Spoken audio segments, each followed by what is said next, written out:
भोजन करना आपकी सेहत और किस्मत दोनों के लिए कैसे है खराब? आइए पंडित जी से जानते हैं।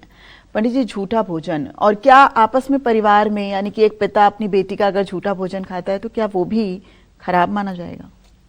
देखो, ऐसा है कि झूठे भोजन को हमारे शास्त्रों में तामसी भोजन की संज्ञा में कहा गया है।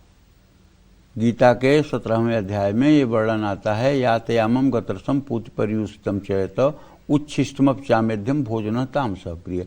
उच्छिष्ट कहते हैं मतलब कि झूठे भोजन को संस्कृत भाषा में उच्छिष्ट कहते हैं, मतलब एक दूसरे के खाने से बचा हुआ जो अवशेष भाग है उसको उच्छिष्ट कहते हैं। तो झूठा भोजन खाने से संक्रामक रोग फैलता है, इसमें कोई दो राय नहीं। ग्रह दोष भी लगता है। कुंडली का भाग्य स्थान या नवम स्थान इससे प्रभावित होता है, इसके कारण भाग्य कमजोर हो जाता है। कोई व्यक्ति अगर भोजन की थाली को लांघ कर चला गया है तो इस भोजन को ग्रहण करने से बचना चाहिए। ऐसा भोजन किसी पशु को खिला देना चाहिए। भोजन की थाली अमृत के समान मानी गई है।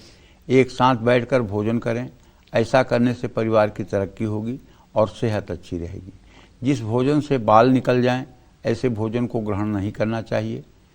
तो इस तरह से अगर थोड़ा सा खान पान पर संयम बरतें। अब कोई बच्चा आपके साथ भोजन कर रहा है बैठकर थाली में, आपका बेटा है, आपकी बेटी है, तो उसको झूठा नहीं माना जाएगा।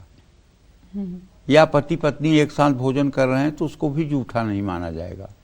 या माँ बेटा एक साथ भोजन कर रहे हैं तो उसे भी झूठा नहीं माना जाएगा। लेकिन कोई भोजन करके उठ जाए और थाली में भोजन छोड़ दे और उस भोजन को जब किया जाए वो झूठा माना जाएगा।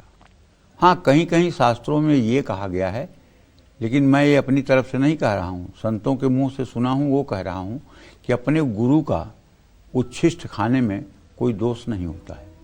अपने गुरु का जूठन खाने में कोई दोष नहीं होता है।